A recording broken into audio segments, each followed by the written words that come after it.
The increasing amount of technology we rely on in everyday life makes portable energy sources essential to our world today. We can power our cell phones and laptops with lithium-ion batteries, run flashlights from alkaline ones, and many of our watches depend on batteries constructed with silver oxide. This one, though, may be the most important of them all. Now, I know it seems a clunky, old-fashioned thing. It was invented in the 19th century, but it still makes our world move by starting our cars, motorcycles, and trucks. No wonder it's the best-selling battery. If you understand how this battery operates, you can grasp the principles underlying any of the newer ones and even see why no single type of battery can be used in all applications. Let's take a look inside. The first thing to note about this motorcycle battery is that it's heavy. That's because it's tightly packed with lead and lead oxide sheets, both of which are very dense. This is a cell from an identical battery, and you can see the lead, and underneath this, the lead oxide. They alternate throughout the interior. So let me show you how they store electricity using just two plates. So I have here a lead plate and a lead oxide plate from the battery, and the sulfuric acid. And now watch what happens when I connect the leads. The LED lights up. A current flows from the lead oxide cathode to the lead anode. The lead gives up electrons, which the lead oxide accepts. This exchange turns both plates into solid lead sulfate. Now, let me measure the voltage difference between the two leads. And you can see that it's about 2 volts, which means that to make this 12-volt battery, 6 cells are linked in series to make up the 12 volts. So that's the basic electrochemical reaction. Now let's look at how you engineer a battery.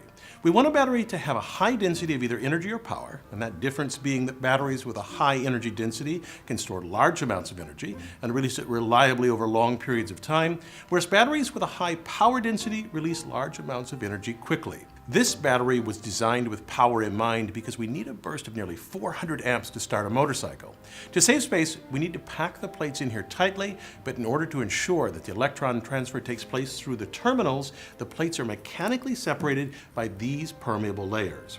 Now, let me show you 2 plates from a discharge battery so you can see the effect of a deep discharge of a battery. If we look at these 2 plates, we can see the effect of a long-term discharge. This light coating here is lead sulfate. That explains why if you run a car battery to 0 charge a few times, you're likely to kill it. As the battery discharges, lead sulfate cakes the space between the plates. If too much builds up, you'll never be able to recharge the battery. This highlights how every different application needs a different type of battery. You see, with most engineered objects, there are going to be trade-offs, giving away some characteristics you want to gain others that you must have. Indeed, the toughest part of engineering often ends up being balancing the trade-offs in a design. For example, a car battery does a great job starting a vehicle, but not running one, like an electric car. Nor is it a good candidate to store energy from solar panels on a house. There, we harvest energy from the sun, charge up the batteries, and then use the stored energy in a variety of ways until the batteries die, and then recharge them with the sun's energy. For this use, you would use what is called a deep cycle battery. As the name implies, this battery's capacity can be largely used and then recharged easily. To convert an SLI battery, like used to start a motorcycle or a car, into a deep cycle battery, we do 3 things. We use thicker electrodes to increase energy density, space them further apart so lead sulfate debris can fall off of them, and add room below where that debris can accumulate. The trade-off is that it's larger, heavier, and gives off a lower current than a car battery. It would seem that we'd want to get rid of the lead-acid battery. It poses a significant environmental risk if disposed of improperly. We still have the 19th century lead-acid battery because of what nature has handed us. Plentiful electrode materials, lead and lead oxide, both very high in conductivity. Once we arrange these materials correctly, we have a cheap battery with a high power density. No other materials found in nature meet these criteria so well, which means that with current technology, it is extremely difficult to overcome this barrier. That's why 19th century technology is still the go-to for starting our cars. I'm Bill Hammack, the Engineer Guy. This video is based on a chapter in the book, 8 Amazing Engineering Stories.